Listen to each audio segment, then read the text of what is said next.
dia! Dentro de instantes, começaremos a live de história. Mantenha o microfone desligado durante a exposição.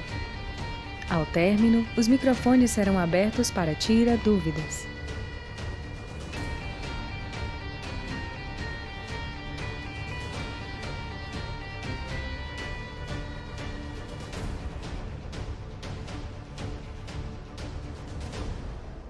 Dentro de instantes, começaremos a live de história. Mantenha o microfone desligado durante a exposição. Ao término, os microfones serão abertos para tirar dúvidas. Boa aula!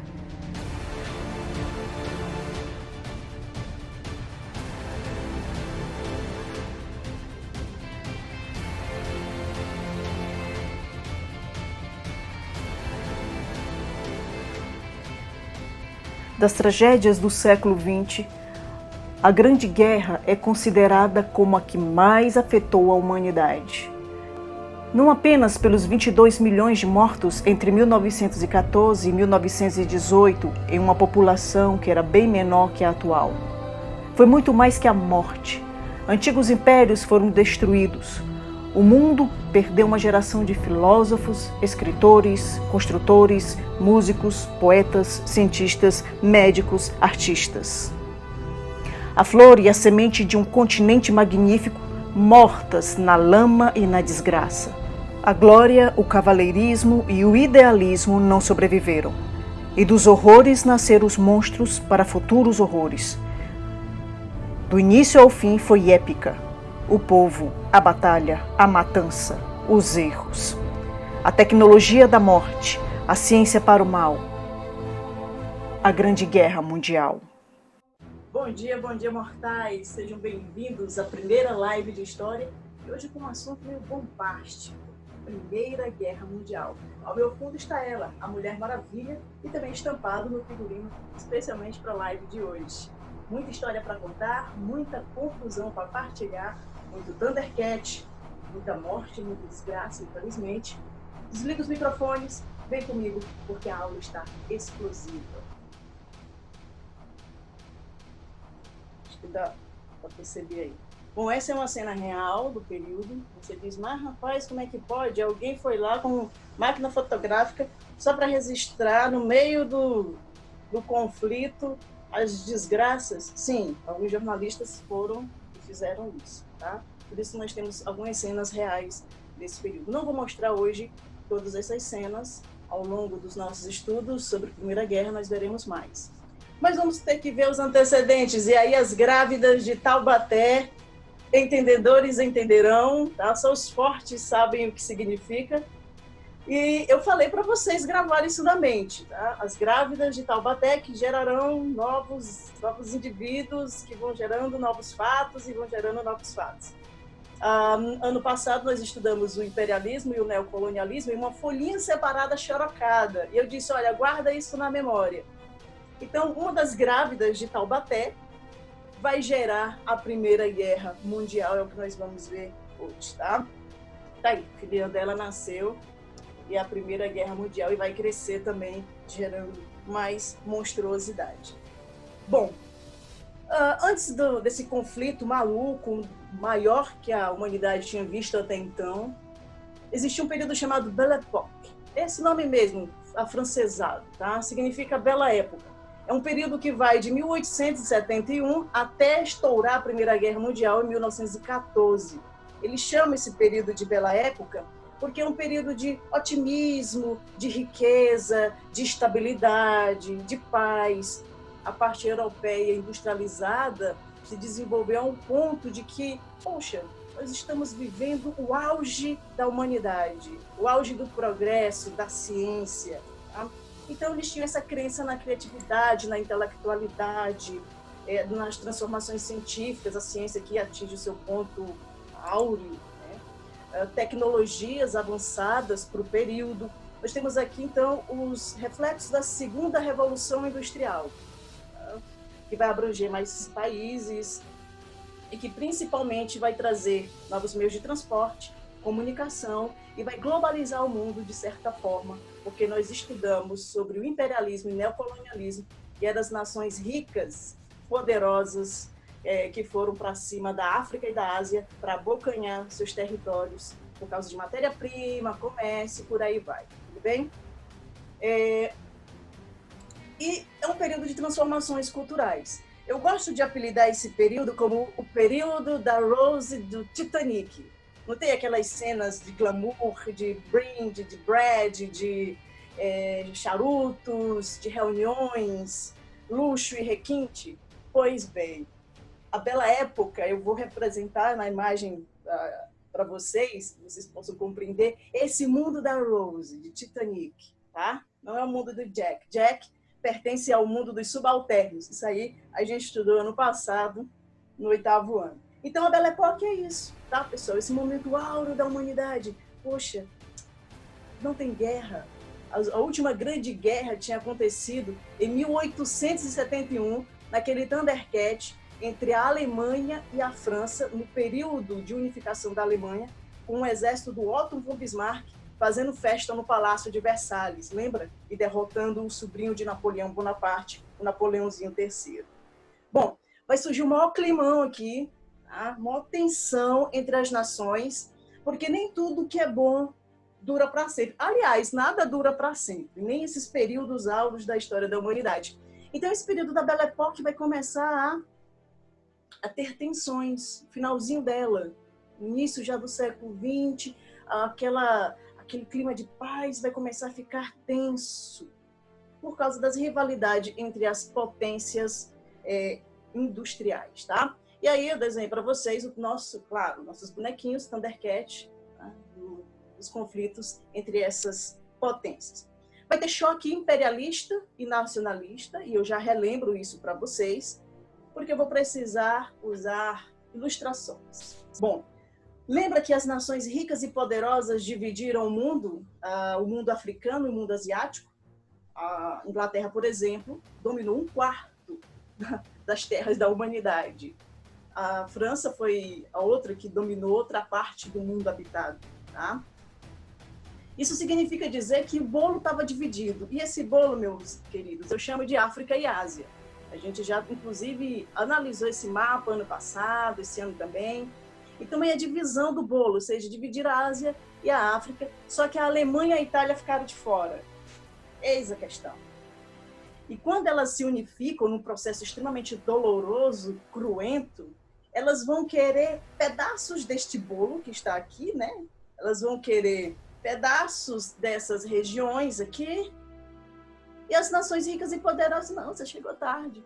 A Alemanha se tornou poderosa em pouquíssimo tempo e disse, olha, eu vou querer sim, e começou a ameaçar essas nações. E aí eles começaram a dar pedacinhos desse bolo, né? Pedacinhos dessas regiões. Só que não era suficiente para a Alemanha toda poderosa, que em 40 anos conseguiu se industrializar de uma maneira incrível e que assustou o mundo, tá? O pessoal que lidava com o comércio, lidava com o imperialismo, como a Inglaterra e a França. Muito bem, tá vendo o climão que está surgindo aqui, no finalzinho da Belle Époque? Esse choque imperialista, principalmente por conta das nações atrasadas. Bom, a Rússia vai entrar nessa jogatina também. Por quê? Deixa eu explicar. A Rússia é um país que, em pleno século XIX, em plena Segunda Revolução Industrial, é atrasado, tá? É agrário, tem uma monarquia absolutista da família Romanov, que reinava há 400 anos, um operariado incipiente, uma burguesia que dependia de capital estrangeiro.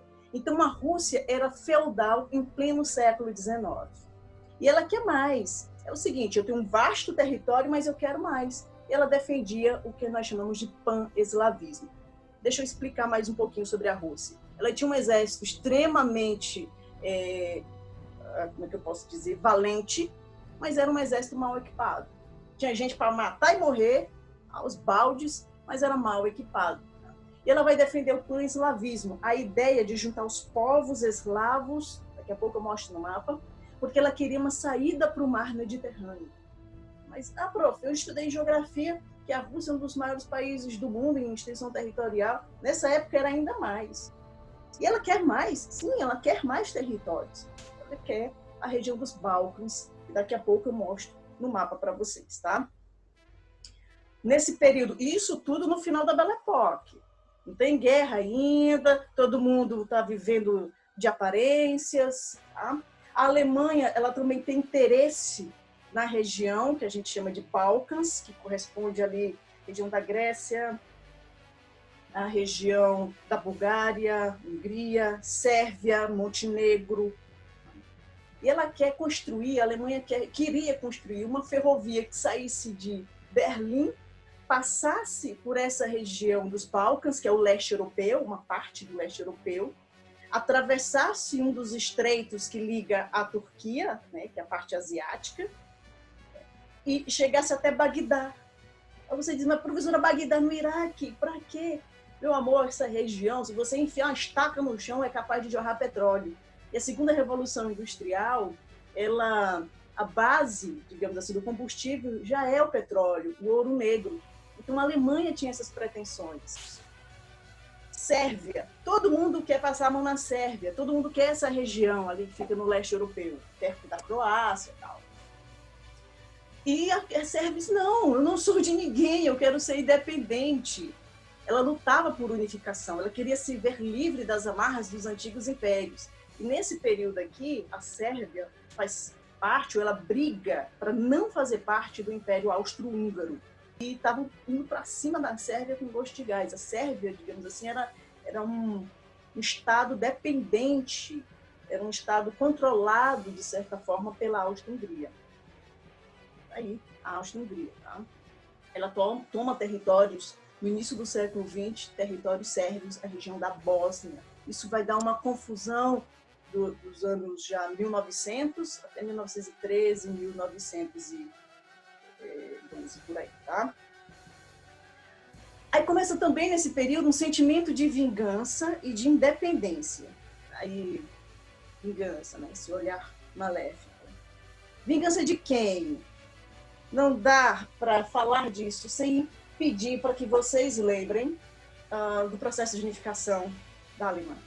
A Alemanha vence, humilha a França em 1871 e faz a festa no Palácio de Versalhes, na Sala dos Espelhos, o símbolo de poder da França. Claro que os franceses não vão engolir isso, eles guardam ódio por mais de 45 anos. Que ira é essa, né? E se comorgando isso todo esse período, aguardando o momento certo. Por isso que o pessoal diz, né? A vingança é o prato que se come frio. E a França fica amargando isso. Para vocês terem uma ideia, até nas escolas isso era ensinado. Os poemas, tá? As canções, os recitais, sempre falava sobre essa rivalidade, sobre o ódio que a França tinha com relação à Alemanha, porque eles perderam essa região aí da setinha, ó, Alsácia e Lorena, são duas regiões, tá? Alsácia e Lorena, onde fica a cidade de Estrasburgo, que fica, na verdade, entre a Alemanha e a França. Então, pessoal, essa região pertencia à França, mas que no período da unificação a Alemanha tomou. Era riquíssima de ferro nesse lugar aí, tá? E quem é que queria independência? Quem queria independência era a Sérvia. A Sérvia queria unir os povos eslavos. Os povos eslavos, como eu estava falando, a Sérvia queria juntar os povos eslavos. Quem são? Essa região aqui. Eles queriam formar a Grande Sérvia. Tá? Só que o problema é que, você percebe, a Bósnia-Herzegovina pertencia ao Império Austríaco. A Albânia também. A Sérvia já estava sendo dominada pelos austríacos. A Rússia também querendo os territórios, querendo essa passagem aqui. Acabei de falar que a Rússia quer a entrada por mar Mediterrâneo, que fica aqui embaixo. Então ela quer essa região, pelo menos tem influência. Não é dominar completamente as terras, mas tem influência. Só que a Sérvia disse, não, eu quero formar uma Sérvia independente, os povos eslavos do sul, que depois do final da Primeira Guerra, ela vai formar, que a gente chama de Iugoslávia, que é um termo que na língua dele significa eslavos do sul. Mas nesse período aqui, cada pedaço dessa região pertencia a alguém. Por exemplo, essa região aqui da Bulgária pertencia ao Império Turco Otomano. Essa região norte, Rússia, aqui a Áustria-Hungria estava de olho. A Itália também está nesse bolo. Só que a Itália, assim como a Alemanha, chegou tarde na corrida, porque ela se unificou posteriormente também, em 1870. Tá? E ela quer uma região chamada Irredentas. Que é isso? Terras não redimidas. Eram territórios considerados de origem italiana, mas que estavam sob o controle austríaco. Eles tinham perdido para a Áustria. Então, o sentimento italiano era: queremos essas terras de volta. Bom, e aí a gente percebe que regiões são essas. São essas aqui, ó, as terras irredentas. Eles querem tomar de volta, porque a Áustria-Hungria havia anexado. E vamos ter a rivalidade anglo-alemã. A Inglaterra é a toda poderosa do mundo, é a senhora do mundo. O quarto da África e Ásia pertence a ela. E a Alemanha, em 40 anos, se industrializou de uma forma que assustou a Inglaterra, até porque a Alemanha estava com pretensões navais. Mexeu com os mares, a Inglaterra já fica assim. Você sabe que essa região da Grã-Bretanha é uma ilha. E a Alemanha estava avançando nessas construções navais, estava avançando nos negócios marítimos. E a Inglaterra ficou de orelha em pé, já com aquele sentimento de: eita, encontrei uma rival, encontrei uma concorrente. Perceba que a Alemanha aí está sempre na boca do povo. Esse período também, que vai de 1871 até estourar a guerra, a gente chama de paz armada. Para ilustrar, eu peguei este pombo, está armado até os dentes aí com bala e tudo mais. Até um radiotransmissor ele tem. Por que uma paz armada? Porque assim, não tinha guerra, mas a galera estava na corrida armamentista. Ó, não tem guerra, mas está todo mundo com uma atenção, está maior climão. O que eu vou fazer? Eu vou começar a investir em armas. Porque vai que estoura um conflito aí, eu já estou preparado. Então, eles estavam em paz, mas produzindo armas. E nós vamos ver aqui nas próximas aulas a inovação tecnológica, infelizmente, usada para o mal. Inclusive, passa no filme da Mulher Maravilha, né? Que é a produção do gás. Dentro dessa situação, nós vamos ter a formação de alianças. Essas alianças são formadas antes da guerra estourar. Que alianças são essas? A Tríplice Aliança e a Tríplice Entente. Entente cordiale é uma expressão francesa. Tá? Então, vamos lá. Quem são os 3 países que se aliam antes da guerra? Alemanha, Áustria-Hungria e Itália. Agora, aqui tem uma coisa curiosíssima. A Alemanha e a Áustria-Hungria têm basicamente a mesma origem germânica. Tá? Apesar de que, deixa eu falar um detalhe aqui, o Império Austríaco não tem só gente de linhagem germânica. É uma concha de retalhos. Búlgaros, tem croatas, tem sérvios, bósnios, montenegrinos. O Império Austríaco está sendo governado há 63 anos por um vovozinho, tá? Franz Joseph. E é um império decadente, que mantinha aparência, porque a Áustria tem toda aquela questão da intelectualidade, do luxo, do requinte.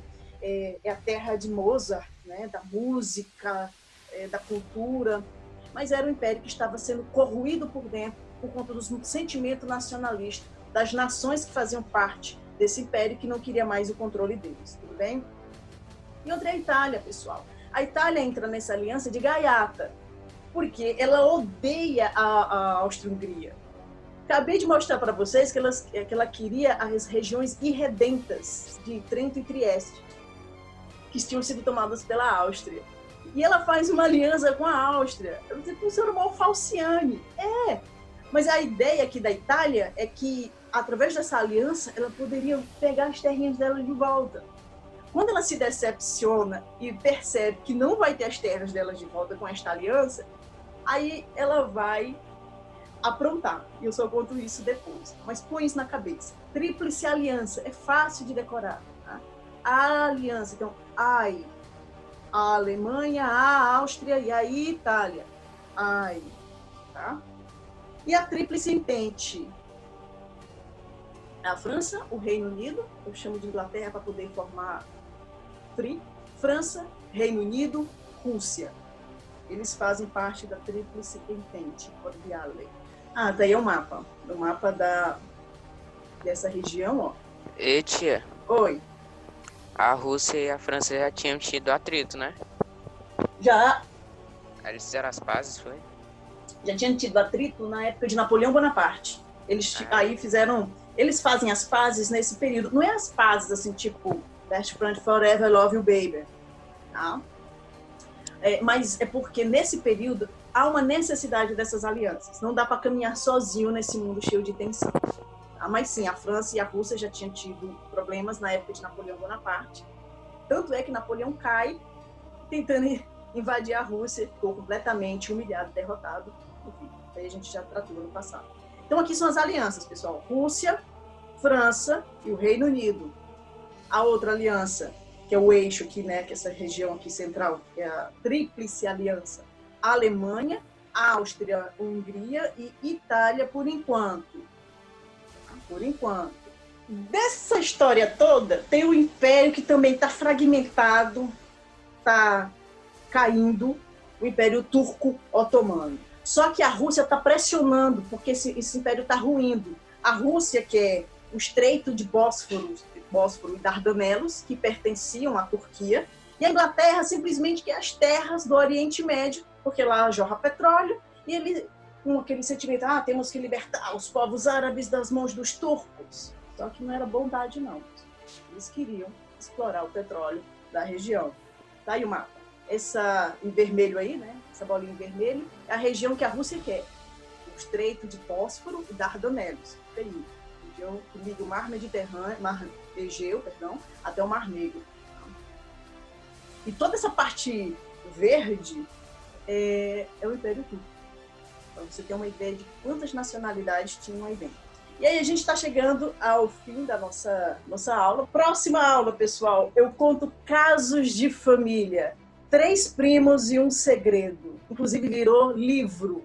Tem esse livro aí, Os 3 Imperadores, que é George, o rei da Inglaterra, Guilherme II, o Kaiser, o alemão, e Nicolau II, o czar, ou imperador da Rússia. 3 homens de família, 3 primos, um segredo, que eu só conto na próxima aula. E 2 príncipes e um destino, também para a próxima aula. E eu espero que vocês também estejam aqui, tá?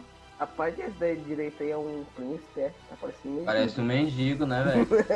Eu vou contar o segredo dessas 2 fotos só na próxima aula, pessoal. 2 príncipes, é um trocadilho, 2 príncipes e um destino, e eu só conto na próxima aula e explico por que a diferença das roupagens. E vocês sacaram mais ou menos a ideia. Um abraço forte.